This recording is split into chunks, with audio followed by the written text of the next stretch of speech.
हत्या करने के लिए, कृष्ण को मारने के लिए आई। उसने, वो राक्षसी थी, भयंकर, निर्दयी, कठोर हृदय वाली हत्यारी थी। कृष्ण की हत्या करना ही उसका उद्देश्य था और उसने ऐसा ही समायोजन किया था। वो जानती थी कि बहुत छोटा सा बच्चा जो 2, 3, 4, 5, 6 दिन का होता है, ऐसा बच्चा, ऐसे बालक का सबसे अधिक संवेदन उसके मुख में होता है। सबसे अधिक क्रिया उसके मुंह से होती है। 2, 3 दिन का बालक, 5, 6 दिन का बालक। कृष्ण 6 दिन के थे तब आई थी पूतना। उसने जहर लगाया छाती पर और बाहर गोपी का रूप धारण किया और कृष्ण की हत्या के उद्देश्य से आई। लेकिन उसके आने को अंतर्यामी कृष्ण तो जान गए ना, क्योंकि वो बालक दिखाई दे रहे थे। वो बालक थे थोड़ी, बालक होना तो उनकी लीला। वो तो जगन्नियंता, अंतर्यामी, सर्वव्यापी, पूर्ण पर ब्रह्म है ना। उन्हें पता लग गया। लेकिन उन्होंने विचार किया कि देखो देखो, आज मैं 6 दिन का हो गया और अब ये पूतना मेरी तीसरी मां बन के आ रही है। 6 दिन की जिंदगी और माता कितनी? 3। सबसे पहली मां तो मेरी देवकी, जिसने कारागार में मुझे जन्म दिया, और फिर ये यशोदा मैया जिसके घर में आ गया, और तीसरी ये पूतना मैया। अब मैं करूं क्या? एक को गौलोक धाम दे देता हूं, एक को वैकुंठ धाम दे देता हूं, तो इसको क्या दूं? तो भगवान ने सोचा कि इसको बाहर नहीं रहने देना, इसको मेरे घर भीतर ही रख लेना। ऐसा सोच करके जो पद माता को दिया जाता है वही पद कृष्ण परमात्मा ने पूतना को दे दिया। तो कहते हैं, कम वा दयालुम शरणम व्रजेम, जो अपने प्रति इतना कुभाव रखने वाला, विश्व से भरे हुए हृदय को लेके आने वाला, उसके प्रति भी मां समझ के उसको सद्गति दे दी। तो ऐसे दयालु परमात्मा को छोड़ करके हम किसकी शरण में जाएं? देखिए, ये दूसरा मंत्र सुना। बस ये 2 मंत्र सुनते ही सुखदेव बोलने लगे। आज पहली बार बोले।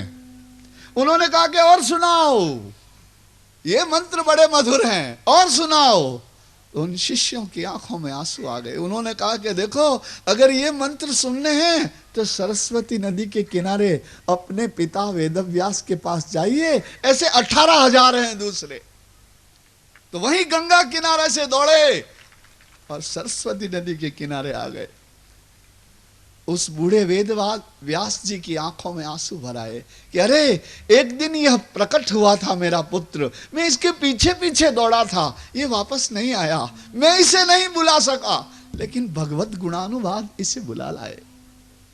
आत्मा रामश्च मुनयः निर्ग्रंथा अप्युरुक्रमे कुर्वन्त्य हैतुकीं भक्तिम इत्थं भूत गुणो हरि। तुम संसार छोड़ सकते हो, माता पिता को छोड़ सकते हो, सारे सुखों को छोड़ सकते हो, लेकिन भगवान ऐसे हैं कि तुम चाह करके भी उसको नहीं छोड़ सकोगे। इत्थं भूत गुणो हरि, उसके गुण ही ऐसे हैं, उसका स्वभाव ही ऐसा है, इसका रूप ही ऐसा है, उसका चरित्र ही ऐसा है कि तुम्हें बलात् खींच लेगा। तुम सब कहोगे कि ये संसार छोड़ दिया मैंने, लेकिन तुम ये नहीं कह सकते कि भगवान छोड़ दिए मैंने, नहीं कह सकते। तो इत्थं भूत गुणो हरि। देखिए, एक और वैज्ञानिक बात, आध्यात्मिक विज्ञान आपसे कहने का मन होता है। आप देखिए, ध्यान से सुनिएगा, क्योंकि मैं अपनी बात कहता हूं, मैं अपना जीवन सफल बनाना चाहता हूं, इसलिए मैं बड़े हृदय से हरि नाम लेना चाहता हूं, उसके गुण गाना चाहता हूं। और भगवान मार्ग थोड़ा कठिन पड़ता है, जल्दी मन थोड़ी लगता है आदमी का, इसमें बहुत कठिनाई लगती है। अब फुर्सत मिल गई तो दर्शन कर लिए, फुर्सत मिल गई तो जरा चले गए कथा सुनाए, ऐसी बात नहीं है। अब प्रभु कृपा करहूं यही भांति, सब तजी भजन करहूं दिन राती। सब छोड़ के भजन करना पड़ता है। इसलिए आप श्रोतागणों से मेरी प्रार्थना है कि आप थोड़ा संयम और स्थिरता रखना और जरा बुद्धि सतेज रखना, सोना नहीं। क्योंकि मैं ये भी जानता हूं कि कई लोग सोने भी लग जाते कथा में। मैं तो 30 वर्षों से कथा सुनाता हूं ना, बहुत जानता हूं मैं, सुनने वालों को बहुत जानता हूं मैं, कौन सुनता है मुझे यहीं से पता लगता रहता है। क्योंकि तुम्हारा हृदय जो है ना, वो तो मेरे हृदय के साथ ही तो मिल जाता है। इतने लोग जब कथा सुनते हैं तो वो क्या सुनते हैं? मेरे हृदय को सुनते हैं। तो किसका हृदय मेरे हृदय में मिला है, इसका मुझे यहीं पता लग जाता है। इसलिए प्रार्थना करता हूं कि जरा आप प्रेम से जरा बुद्धि स्थिर रखकर सजग होकर के सुनिए। मैं आपको एक बात कहना चाहता हूं, एक आध्यात्मिक सत्य कहना चाहता हूं।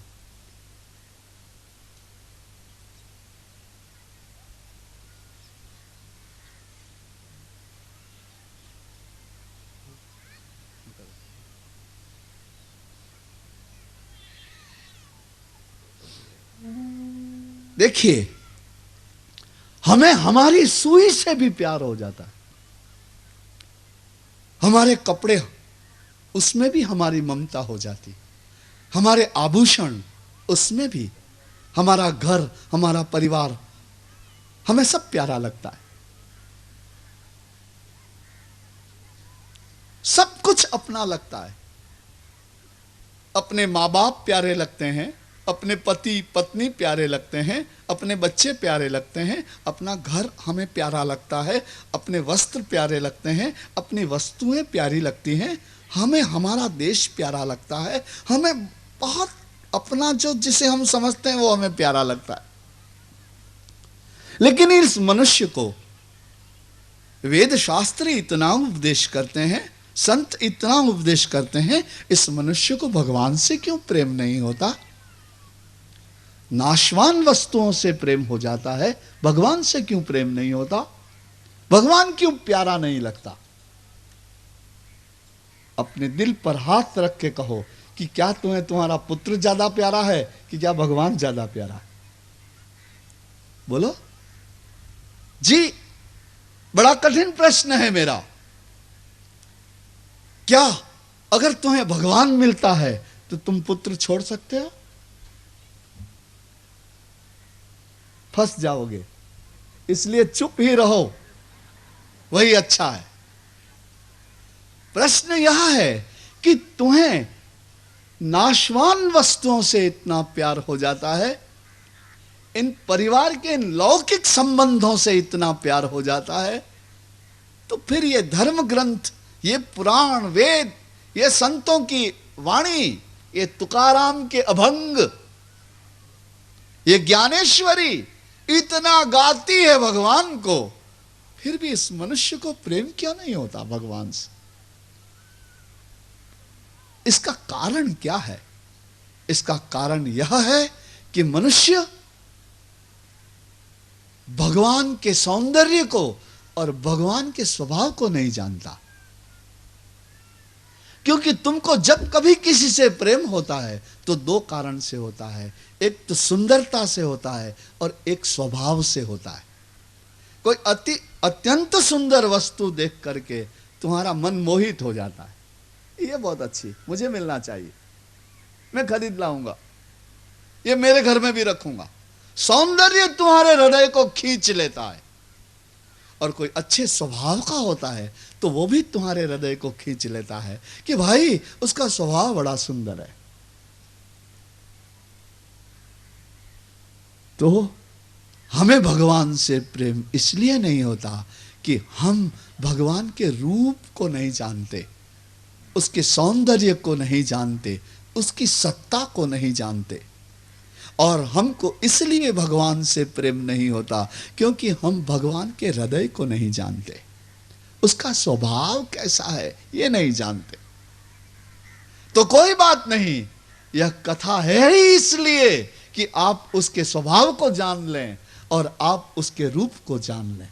भगवान के रूप को और भगवान के स्वभाव को प्रकाशित करने वाली यह कथा। बूढ़े वेद व्यास की आंखों में आंसू आ गए। आश्रम में दौड़ के आते हुए पुत्र का स्वागत किया। आते ही सुखदेव मुनि ने कहा कि वो 2 श्लोक दूसरे और मुझे सुनाओ। तो फिर वेद व्यास ने सुखदेव अपने पुत्र को शुकम अध्यापयामास, ये श्रीमद् भागवत का अध्ययन करवाया। 18,000 मंत्र सुनाए। सूत जी कहते हैं कि अपने पिता वेद व्यास से श्रीमद् भागवत का अध्ययन करके और फिर सुखदेव मुनि ने यह कथा एक बार सर्वप्रथम परीक्षित नाम के राजा को सुनाई। ऋषियों ने नैमिषारण्य में कथा सुनाने वाले सूत जी से पूछ लिया कि सूत जी महाराज यह बताइए कि यह परीक्षित कौन था। क्यों कि ऐसे दुर्लभ संत के मुखारविंद से अंत समय में हरि कथा सुन करके भगवंत पद प्राप्त करने वाला व्यक्ति साधारण नहीं हो सकता। संत किसे मिलते हैं? पुण्यवानों को मिलते हैं। पुण्यवान व्यक्ति संतों को प्राप्त करता है।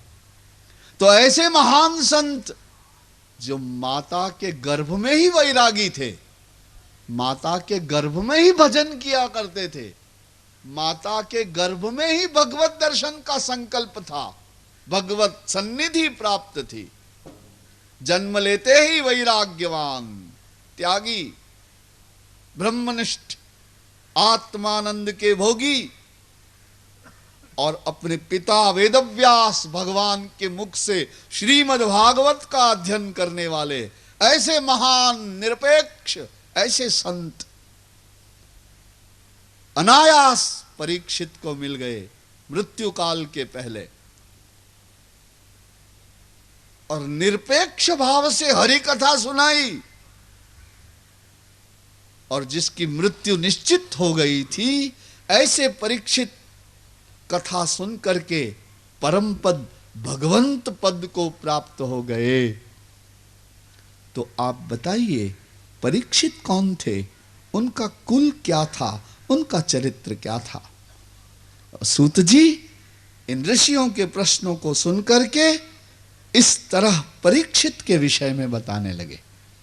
क्योंकि संत तो असाधारण होते ही हैं, लेकिन संत को प्राप्त करने वाले व्यक्ति भी असाधारण होते हैं। परीक्षित कौन, क्या, कैसे, आइए आपको सुनाते हैं। ओम नमो नारायण, ओम नमो नारायण,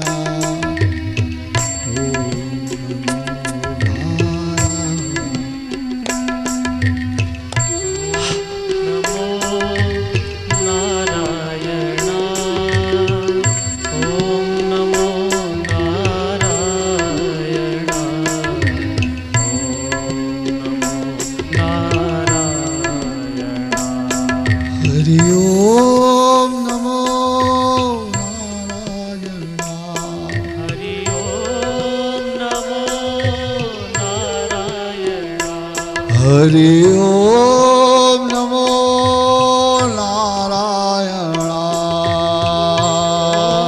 नमो नारायण, ओम नमो नारायण, ओम नमो नारायण, ओम नमो नारायण। हरि ओम नमो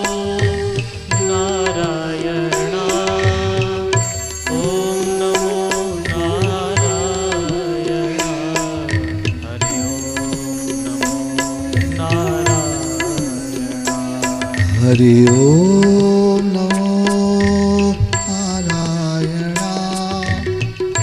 ओम नमो नारायण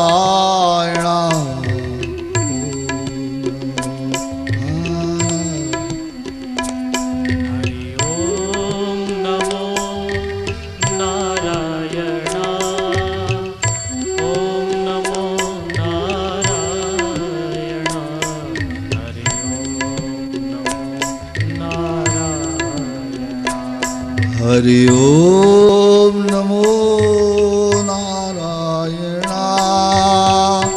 ओम नमो नारायण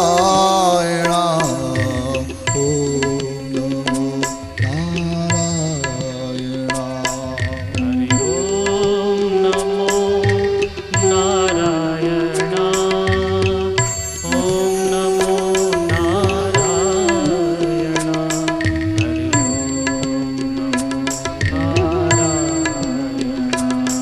हरि ओम नमो नारायण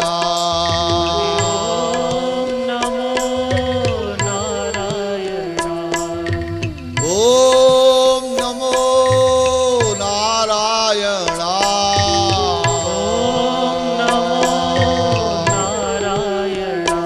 हरि ओम नमो नारायण हरि ओम नमो नारायण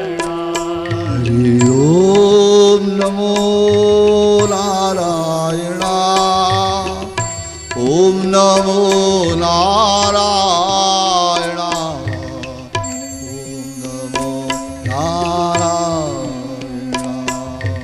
ओम नमो नारायण ओम नमो नारायण हरि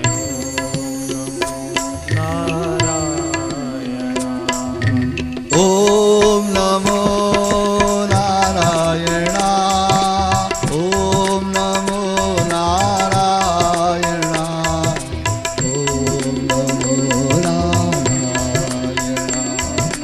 ओम नमो नारायण ओम नमो नारायण हरि ओम नमो नारायण ओम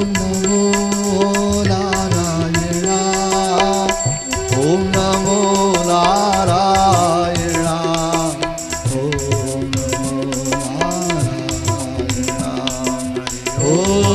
नमो नारायण ओम नमो नारायण ओम नमो नारायण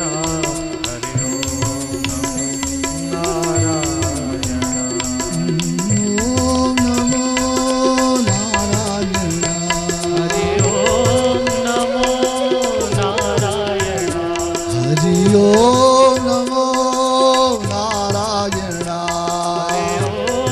नमो नारायण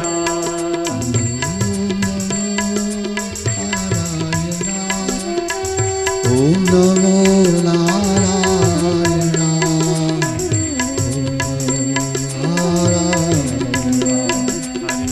ओम नमो नारायण ओम नमो नारायण ओम नमो नारायण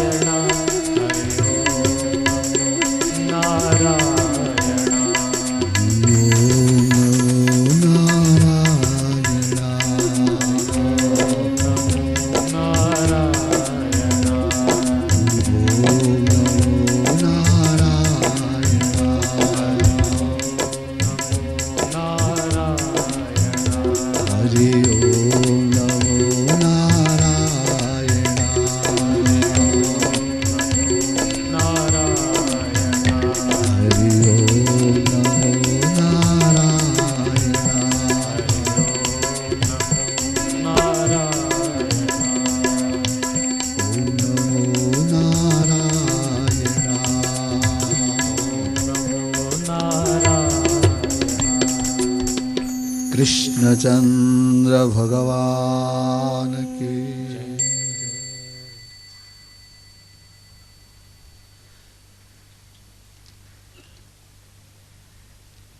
भगवान से, संत से, संत को प्राप्त करने वाले का चरित्र कुछ कम नहीं होता, क्योंकि संत के पास भगवान होते हैं।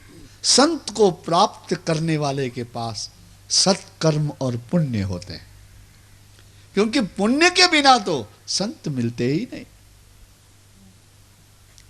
सूत जी कहते हैं कि देखो परीक्षित का क्या चरित्र था, क्यों उसे श्राप हुआ था।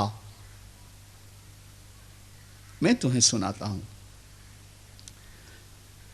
इस कथा को जानने के लिए, इस बात को जानने के लिए महाभारत के युद्ध का अंतिम दिन वहां पहुंचना होगा। अंतिम युद्ध कौरव और पांडवों का 18 दिन युद्ध चला, उसमें अंतिम युद्ध भीम दुर्योधन का हुआ। भीम की गदाओं से दुर्योधन की जंघाएं टूट गई, पांडव विजयी हुए।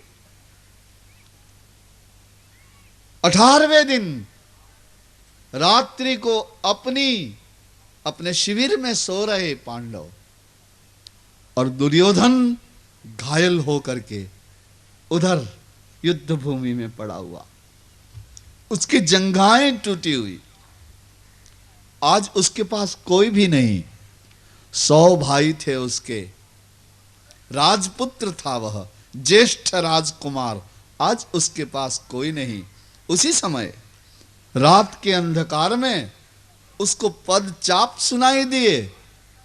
उसने अपने हाथों के सहारे अपने शरीर को ऊंचा किया, देखा कौन आ रहा है। बहुत अंधेरे में ध्यान से देखने के बाद जो मूर्ति आ रही थी वह द्रोणाचार्य के पुत्र अश्वत्थामा थे। अश्वत्थामा ने आकर के दुर्योधन को कहा, दुर्योधन अभी मैं एक महारथी बाकी हूं, इसलिए तुम्हारी पराजय नहीं हुई है। मैं बहुत शक्तिशाली हूं, चिरंजीवी भी हूं, मुझे कोई नहीं मार सकता। मेरे पास कुछ ऐसे शस्त्र हैं जिससे मैं पांडवों को मार दूंगा और तुम्हें विजयी बनाऊंगा। अभी युद्ध का अंत नहीं हुआ, क्योंकि अश्वत्थामा महारथी द्रोण पुत्र अभी है।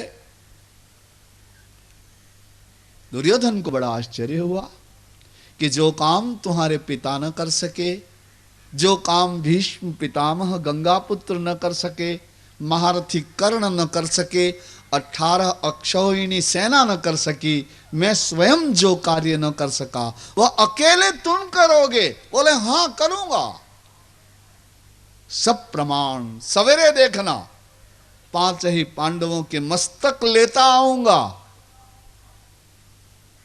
मेरी प्रतीक्षा करना। चले गए अश्वत्थामा रात्रि के अंधकार में, और द्रोण पुत्र अश्वत्थामा ने एक जगह 5 पलंग पर 5 व्यक्तियों को सोए हुए देखा। अंधकार में कुछ अनुसंधान लगा नहीं, अश्वत्थामा समझे कि यह पांडव सोए हुए हैं। उन्होंने एक एक करके 5 ही के मस्तक काट लिए, अपने उपवस्त्र में बांध लिए, और वह गठरी लेकर के युद्ध भूमि में चले। दुर्योधन को जाकर के कहा, दुर्योधन देखो देखो देखो, 5 ही पांडवों के मस्तक लेता आया हूं, विजय श्री तुमको ही मिली है, तुम ही जीते हो, पांडव हार गए, मृत पांडवों के मस्तक मेरी इस गठरी में है। दुर्योधन को बड़ा आश्चर्य हुआ, उसने कहा गठरी खोल के बताओ। तो जब गठरी खोली तो उसके अंदर 5 मस्तक तो थे, लेकिन वह पांडवों के नहीं थे, पांडव पुत्रों के थे। उसे देख करके तो कठोर हृदय वाला द्रौपदी के चीर को, चरित्र को लांछन लगाने वाला दुर्योधन भी अंदर से हिला। उसने कहा ये क्या किया रे, ब्राह्मण पुत्र सोए हुए बालकों को मार के ले आया। इधर प्रातः काल हुआ, द्रौपदी को समाचार मिला। द्रौपदी ने जाकर के युद्ध भूमि में शिविर में देखा कि वो 5 पुत्र द्रौपदी के उनके कबंध पड़े हुए हैं, मस्तक नहीं है, और सारे पलंग और शयनागार लोह रक्त से भरा हुआ है। ये भीषण दृश्य देख करके द्रौपदी की आंखों से आंसू बहने लगे, रोने लगी, चीखने लगी। सभी दास दासी और पांडवगण, भगवान कृष्ण सार वह भी आ गए, सभी इकट्ठे हो गए। यहां एक मंत्र बोलते हैं, माता शिशूनाम निधनम सुतानाम निशम्य घोरम परितप्यमाना तदारुरदवाश्व कलाकुलाक्षी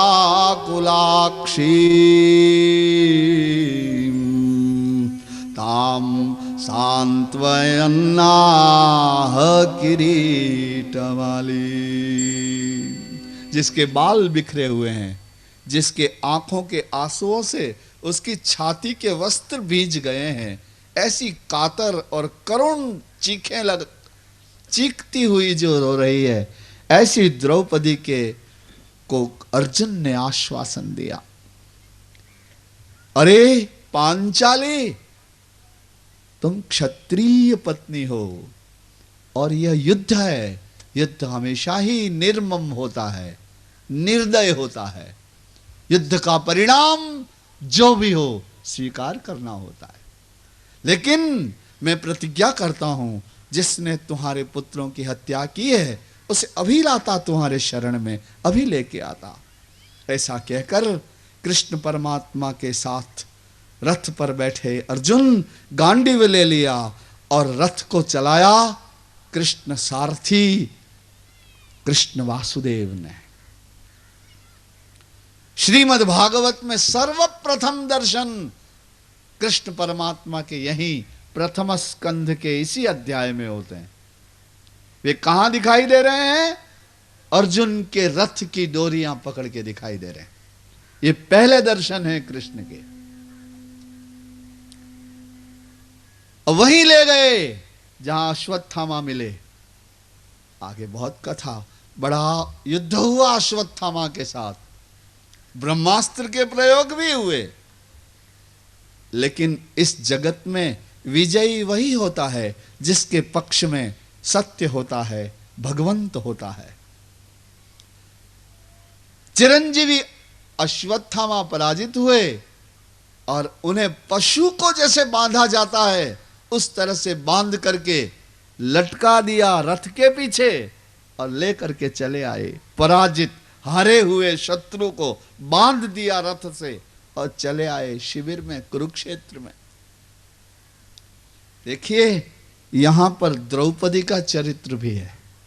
जब द्रौपदी ने देखा कि रथ चला आ रहा है, कपिध्वज रथ, कृष्ण वासुदेव रथ को लिए चले आ रहे हैं और अर्जुन बैठे हैं, विजयी धनंजय बैठे हैं और पीछे द्रोण पुत्र अश्वत्थामा लटक रहे। और द्रौपदी को सारी बात समझ में आ गई। द्रौपदी को पता लग गया मेरे पुत्र की हत्या करने वाले द्रोण पुत्र अश्वत्थामा है। लेकिन देखिए इस तरफ द्रौपदी के पक्ष में पीड़ा है, भयंकर दृश्य है। मरे हुए पुत्र जिनके मस्तक ही नहीं, ऐसे शव पड़े हुए हैं, रक्त से भरा हुआ शिविर, सभी उदास, अपने सभी कर्म स्थगित करके लोग चित्रवत खड़े हुए हैं। अब क्या होगा? वहां यह द्रौपदी रथ आ रहा था, उसके सामने दौड़ती हुई चली गई। समझ गई सारी बात, मेरे पुत्रों की हत्या द्रोण पुत्र अश्वत्थामा ने की है। तुरंत ऐसी पीड़ा में, ऐसी विपरीत परिस्थिति में, ऐसी भयंकर स्थिति में उस द्रौपदी को अपना कर्तव्य और अपना धर्म याद आया। उस द्रौपदी ने कहा, अरे ओ अर्जुन, अगर मेरे पुत्रों की हत्या गुरुदेव द्रोण के पुत्र अश्वत्थामा ने की है तो छोड़ दीजिए, मैं इसे क्षमा करती हूं। दो कारण, मुच्यताम मुच्यताम एष ब्राह्मणो नितरां गुरु, ये ब्राह्मण है, तुम्हारे गुरु का पुत्र है। पुत्र तो व्यक्ति की आत्मा से जन्म लेता है, आत्मा वही जायते पुत्र, ये तो द्रोण के रूप में ही है। ये द्रोणाचार्य के पुत्र अश्वत्थामा दूसरे कोई नहीं, आपके गुरु द्रोण ही के रूप में है ये ना, छोड़ दीजिए। मैं जानती हूं कि इन्होंने मेरे पुत्रों की हत्या की है, लेकिन फिर भी मैं इन्हें क्षमा करती हूं। द्रौपदी यूं ही सती नहीं मानी जाती। आप देखिए वो वातावरण कैसा रहा होगा, जहां उसके 5 पुत्र मरे हुए हैं, अभी उनको दाह देना, अग्नि देना बाकी है। ऐसी भयंकर परिस्थिति में उसे अपना कर्तव्य बोध, अपना धर्म बोध याद है। वो कहती है, यद्यपेते न पश्यन्ति लोभोपहत चेतसः कथम अस्माभिनज्ञेयम मित्रद्रोहे च पातकम। अरे इसने अधर्म का आचरण किया है, इसलिए क्या हम भी अधर्म का आचरण करें?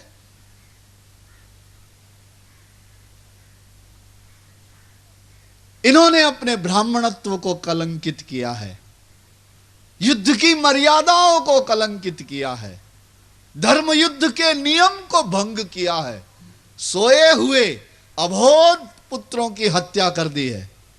इन्होंने निस्संदेह अधर्म का आचरण किया है। तो कोई हमारे साथ अधर्म का आचरण करता है तो क्या हमें भी उसके साथ अधर्म का आचरण करना चाहिए? ये द्रौपदी का प्रश्न है। ये द्रौपदी के चरित्र का दर्शन है भागवत जी में। जिसके 5 पति हैं वह सती कैसे कही गई? उसके चीर कृष्ण ने कैसे भरे? उसकी रक्षा कृष्ण परमात्मा ने क्यों की? कृष्ण ने तो द्रौपदी को अपना नाम दिया है, कृष्णा। जब कृष्ण द्रौपदी को बुलाते थे तो कृष्णा कहकर बुलाते थे, उसे अपनी बहन माना उन्होंने। क्यों? इसलिए कि वह सती है।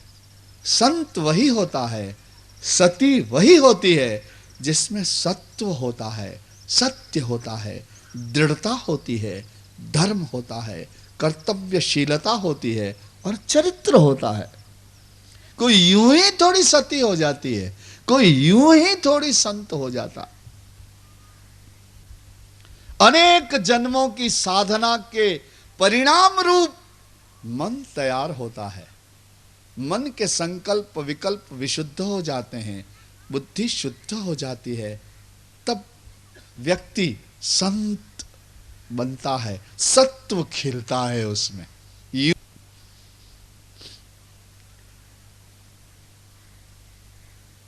कांटे ऐसा समझें कि मैं फूल बन जाऊंगा, तो समझने से कांटा फूल थोड़ी बन सकता है। फूल बनने के लिए तो कांटे को मिटना पड़ेगा, मिट्टी में जाना पड़ेगा, फिर वापस उत्पन्न होना पड़ेगा, फिर वापस एक प्रक्रिया में से गुजरना होगा, तब फिर से वह पुष्प होगा। तो ऐसी स्त्री कैसे संत कही गई, सती कही गई? उसका चरित्र देखिए। ऐसी परिस्थिति आपके सामने हो तो आप क्या करेंगे? क्या किसी को क्षमा करेंगे? अपना इतना बुरा करने वाले, अपकार करने वाले, हानि करने वाले को आप क्या क्षमादान दे सकेंगे?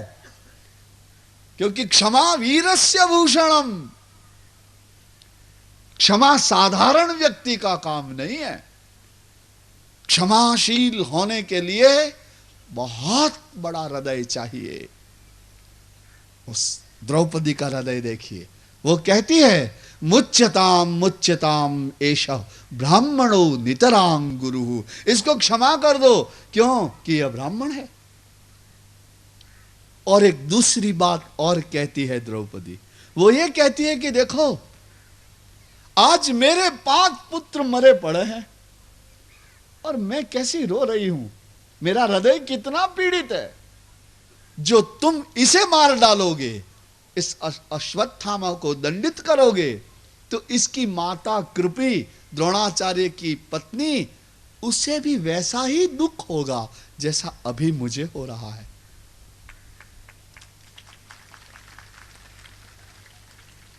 देखो, जो संत होता है, जो सती होती है, वह दूसरे के हृदय की पीड़ा का मूल्यांकन करना जानते हैं ये लोग।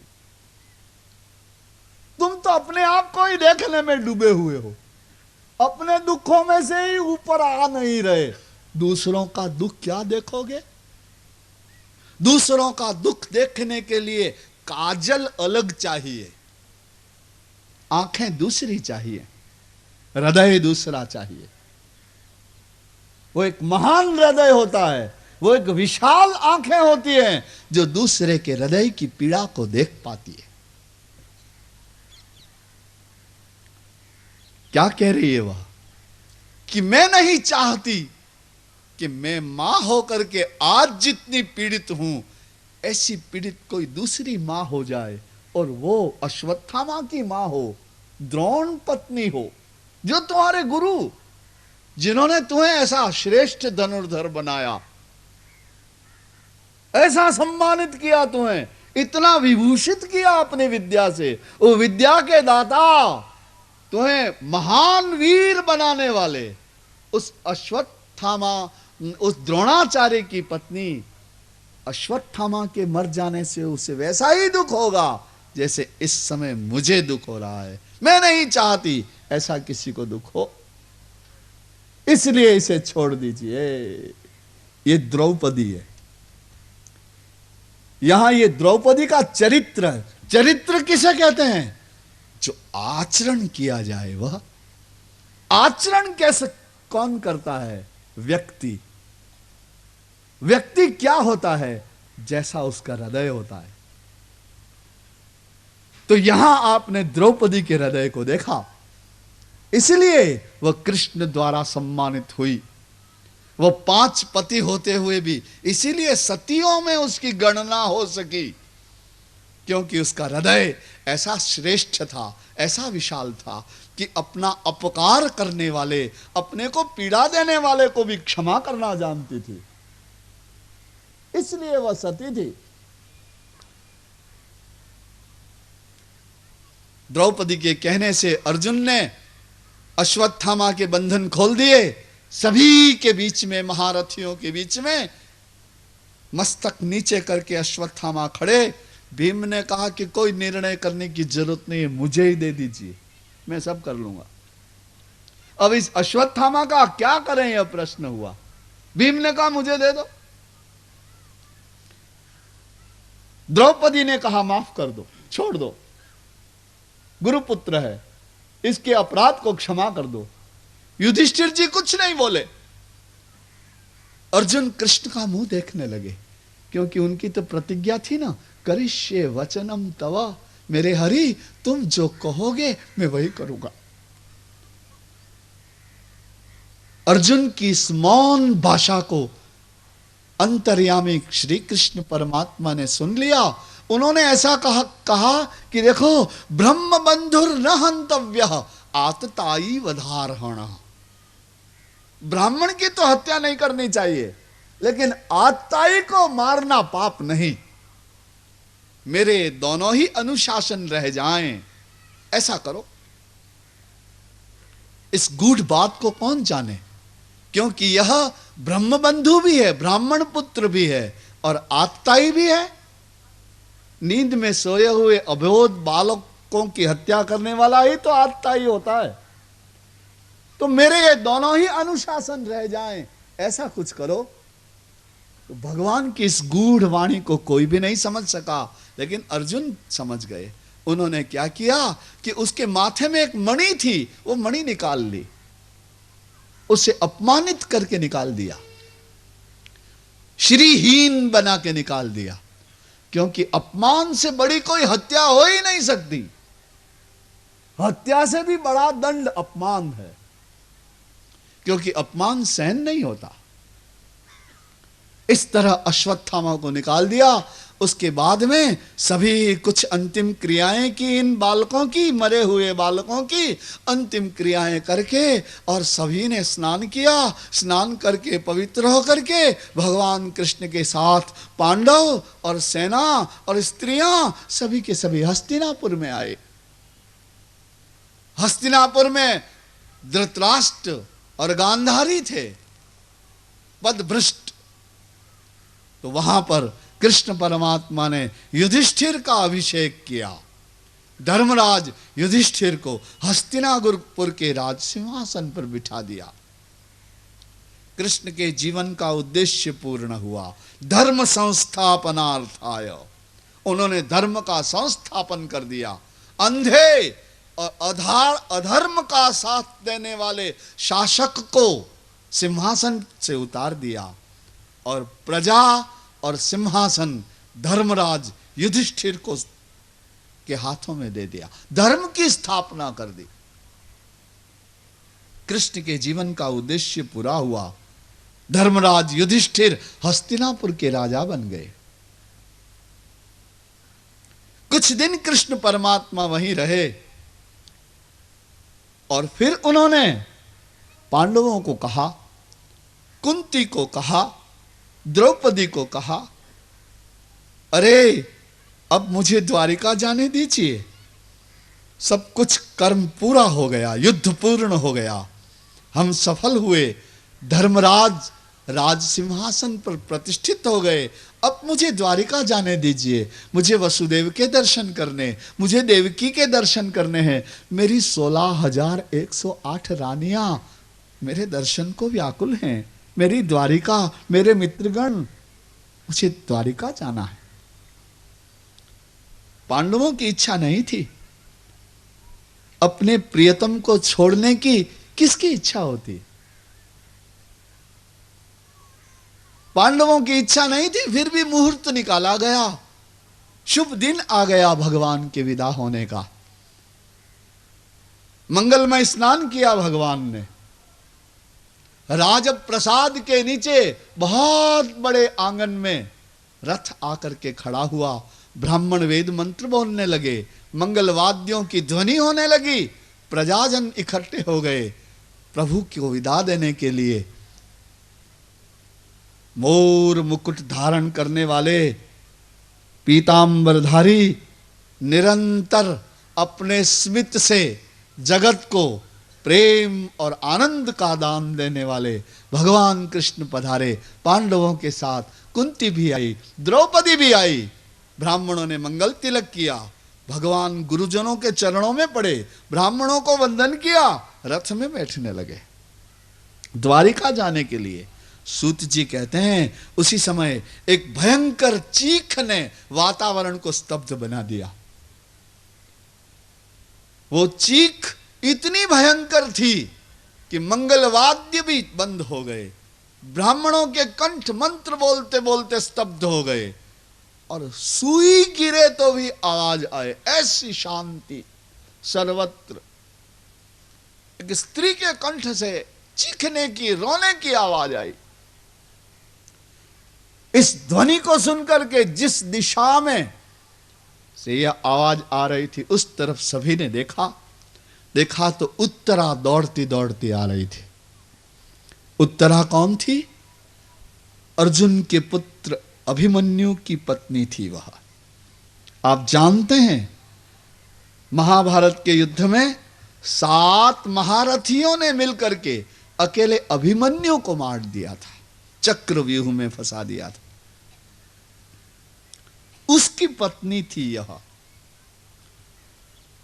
तो अभिमन्यु जब युद्ध भूमि में 7 महारथियों के द्वारा वीर गति को प्राप्त हुए, तब यह युवती जो पहली बार गर्भवती हुई थी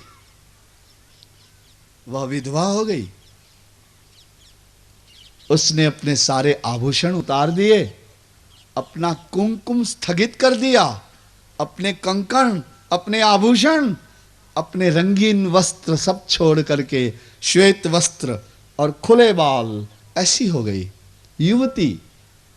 गर्भवती थी यह चीखती हुई आई और भगवान कृष्ण के चरणों में पड़ गई। त्राहिमाम, मेरी रक्षा करिए, आप महायोगी हैं। उत्तरा कहने लगी कि ये 5 अग्नि के समान बाण मेरे गर्भ को क्षत विक्षत कर रहे हैं। मेरे गर्भ में इन पांडवों का वंशधर रह रहा है। अगर वह गर्भ नष्ट हो गया तो पांडवों का वंश ही नष्ट हो जाएगा, क्योंकि अब पांडवों के कोई बालक ही नहीं है। मेरे पति अभिमन्यु वीर गति को प्राप्त हुए, ये 5 बालक अश्वत्थामा ने मार दिए, अब कोई बालक ही नहीं है पांडवों के। अब केवल इस वंश को आगे चलाने के लिए एक बालक मेरे गर्भ में है, लेकिन ये बाण अग्नि के समान मेरे गर्भ को जला रहे हैं। मुझे बड़ी पीड़ा हो रही है, मेरा बालक नष्ट हो जाएगा। ये पांडवों के प्रिय, आपके प्रिय पांडवों का वंश यहीं स्थगित हो जाएगा। अतएव आप कृपा करिए, मेरे गर्भ की रक्षा करिए। भगवान ने जान लिया कि जिस अश्वत्थामा को अपमानित करके शिविर से निकाला गया था, उस अश्वत्थामा ने प्रतिशोध लेने के लिए यह बाण उत्तरा के गर्भ पर छोड़े थे। अश्वत्थामा यह चाहते थे कि पांडवों का वंश ही नष्ट हो जाए। देखिए, आपसे एक बात बीच में कहते हैं, ये प्रतिशोध की भावना बड़ी भयंकर होती है। अपने हृदय में कभी किसी से प्रतिशोध, बदला लेने की भावना मत रखिए, क्योंकि ये भावना पहले आपको ही गिरा देगी, आपको ही जला देगी और आपके चरित्र को नष्ट कर देगी, आपके संकल्पों को नष्ट कर देगी और आप धर्म से, सत्य से और परमात्मा से बहुत दूर चले जाएंगे। आपको अनेक जन्मों की साधना आपके लिए आवश्यक हो जाएगी। क्यों? कि ये प्रतिशोध की भावना, बदला लेने की भावना, ये जहर ऐसा भयंकर है कि आप अनेक जन्मों तक इस जहर के संस्कारों को अपने जीवात्मा से अलग नहीं कर सकते। मां थी, भीम की मां थी, इसलिए कोई विशिष्टता तो उसमें थी। बड़ी दुखियारी थी, भर यौवन में विधवा बनी थी। अलक्ष्यम सर्वभूतानां अंतर्बहिरवस्थितम्।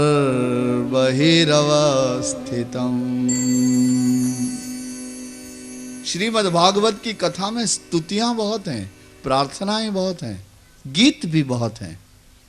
श्रीमद् भागवत गीतात्मक है और स्तुत्यात्मक भी है। और सबसे पहले स्तुति कुंती माता की ही है, और भगवान मोर मुकुटधारी पीतांबर वाले सामने ही खड़े हैं। और यह वृद्ध, सफेद बाल, सफेद वस्त्र, बड़ी बड़ी कमल जैसी आंखें, तेजस्वी मुखमंडल वाली, ये पांडवों की माता, ये कुंती भगवान को बराबर जानती है, प्रभु को पहचान गई है यह, इसलिए प्रार्थना करती, नमस्ते पुरुषं त्वाद्यं ईश्वरं प्रकृते परम अलक्ष्यं सर्वभूतानां अंतर्बहिरवस्थितम्। कुंती कहती है कि आप कृष्ण नहीं हैं, आप तो आदि पुरुष हैं, प्रकृति से परे हैं, दिखाई नहीं देते, लेकिन सर्व संसार में अंतर बहिरवस्थितम, अंदर और बाहर सभी जगह व्याप्त हैं। आप जैसे दिखाई दे रहे हैं देवकी नंदन, ऐसे थोड़े न हैं। ये तो आपकी लीला है, ये तो आपका चरित्र है, ये तो आपका अवतार है। लेकिन वस्तुतः आप ऐसे नहीं हैं। आप तो आदि पुरुष हैं और मनुष्य मात्र, जीव मात्र और पदार्थ मात्र के अंदर और बाहर आप विद्यमान हैं। नमस्ते, मैं आपको प्रणाम करती हूं, वारंवार नमस्कार करती हूं।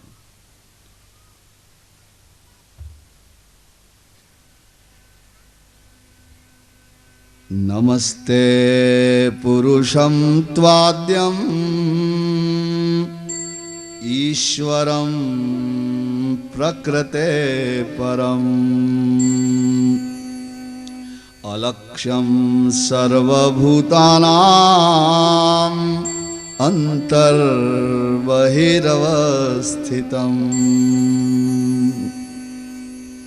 मायाजवनिकाच्छन्ना मज्ञाधोक्षजमव्ययम् न लक्ष्यसे मूढदृशां नटो नाट्यधरो यथा। नमः पंकजनाभाय नमः पंकजमालिने नमः पंकजनेत्राय नमस्ते पंकजांग्रये। कृष्णाय वासुदेवाय देवकी नंदनाय च नंदगोपकुमाराय गोविंदाय नमो नमः। ओ गोविंद, प्रणाम करती हूँ। ओ कमल जैसी आंखों वाले पंकज नेत्राय नमः, प्रणाम करती हूँ। ओ कमल की माला धारण करने वाले पंकज मालिने नमः। कृष्ण, तुम्हें प्रणाम करती हूँ। वासुदेव, तुम्हें प्रणाम करती हूँ। देवकी नंदन, नंद गोप कुमार, तुम्हें वारंवार प्रणाम करती हूँ। इस तरह देव कुंती, कमल जैसी उसकी बड़ी बड़ी आंखें, प्रेम का पानी भरा हुआ, रोम रोम उसका खड़ा हुआ, भक्ति भाव से कृष्ण की स्तुति करने लगी। आपने अनंत बार हमारी रक्षा की, आप हमारे रक्षक, आपके कारण से ही हमारे जीवन के सभी कार्य हुए। ओ प्रभु, इस तरह प्रार्थना कर रही कुंती माता आज यहां पर ये हस्तिनापुर के महलों के आंगन में इन ब्राह्मणों और संतों के बीच भगवान को यूं ही खड़ा रहने दीजिए, रात भर स्तुति करने दीजिए कुंती को। सवेरे वापस हम लोग मिलेंगे, कुंती क्या स्तुति करती है इसका विचार करेंगे। धन्यवाद, बड़े स्नेह से आप कथा सुनते हैं। आइए जी, थोड़ी देर हो जाती है कथा में, कभी कभी 1-2 दिन से आपका समय मैं ज्यादा ले रहा हूं। आप चिंता मत करिए, मैं आपका समय आपको वापस लौटा दूंगा। आइए श्री हरि नाम लेते हैं। पहली बार कथा हो रही है इस नगर में हमारी, इसलिए हमें भी थोड़ा स्थिर होने में समय लग जाता। हम समय का ध्यान रखेंगे, क्योंकि बाहर से, दूर से, गांवों से, खेत पाड़े से लोग आते हैं तो उनको लौटने में देर हो जाती है। कल से बराबर 9 बजे ही कथा शुरू करेंगे और शाम को 6 बजे ही कथा का विश्राम करेंगे। आइए हरि नाम लेते हैं, आज यहीं विश्राम करते हैं। हरे राम राम राम हरे हरे,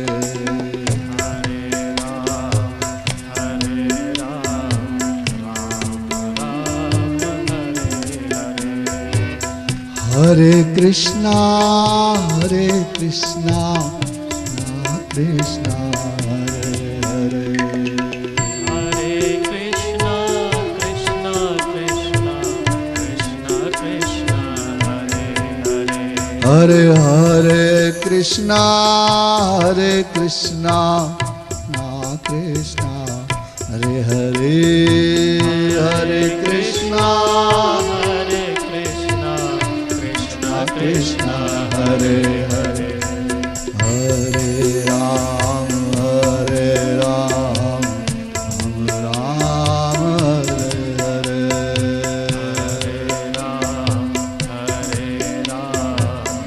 राम राम हरे हरे हरे राम राम राम हरे हरे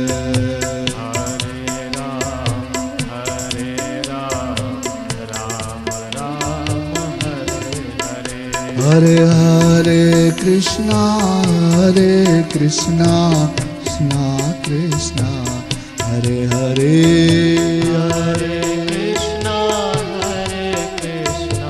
कृष्णा कृष्णा हरे हरे हरे राम राम राम हरे हरे हरे राम राम राम हरे हरे हरे कृष्णा कृष्णा कृष्णा हरे हरे हरे कृष्णा कृष्णा कृष्णा हरे हरे हरे राम राम राम हरे हरे राम राम हरे हरे हरे कृष्णा कृष्णा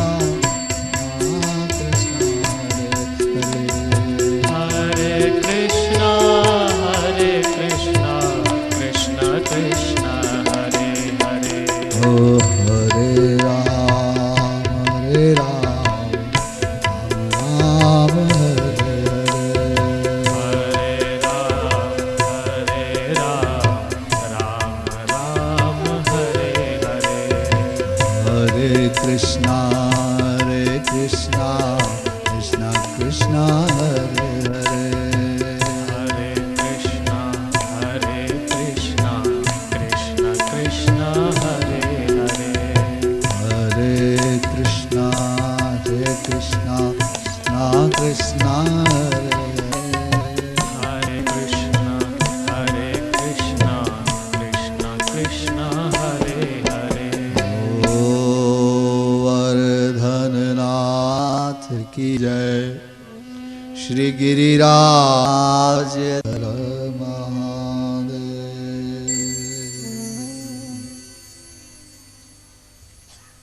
सब आरती तारो मेरे लालन की मेरे लालन की नंद लालन की मेरे लालन की नंद लालन की ओ आरती उतारो मेरे लालन की सब आरती तारो मेरे लालन की हे मात यशोदा करत आरती मात यशोदा करत आरती गिरिधर लाल गोपालन की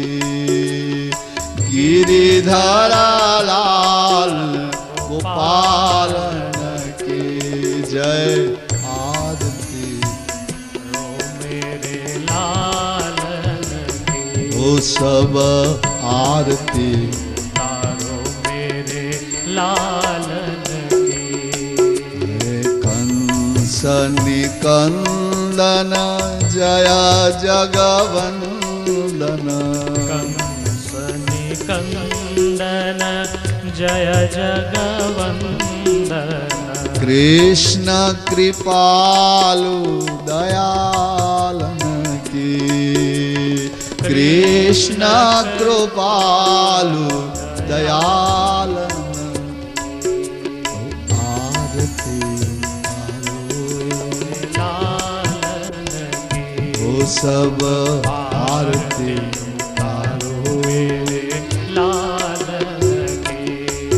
हे ब्रज जन मिली सब मंगल गावो ब्रज जन मिली सब मंगल गावे छवि निरखत नंद लालन की छवि निरखत नंद लालन की आरती तारो मेरे लालन की वो सब आरती उतारो लालन की हे मोर मुकुटा पीतांबर सो है मोर मुकुटा पीतांबर सोहे मुख पर लाल गुलालन की मुख पर लाल लालन की हरि मुख पर लाल गुलालन की सब आरती तारो मेरे लालन की वो सब आरती तारो मेरे लालन की मोती न माल की और छटारू मोती न माल के और छटा ऊपर तुलसी मालन की ऊपर तुलसी मालन की आरती लालन की वो सब आरती उतारो लालन की ओ कृष्ण दास बलिहारी छवि पर कृष्ण दास बलिहारी छवि पर कृष्ण कन्हैया लालन की कृष्ण कन्हैया जय आरती उतारो लालन की सब आरती तारो मेरे लालन की मेरे लालन की नंद लालन मेरे लालन की लालन की ओ आरती मेरे लालन की आरती उतारो कृष्ण चंद्र भगवान की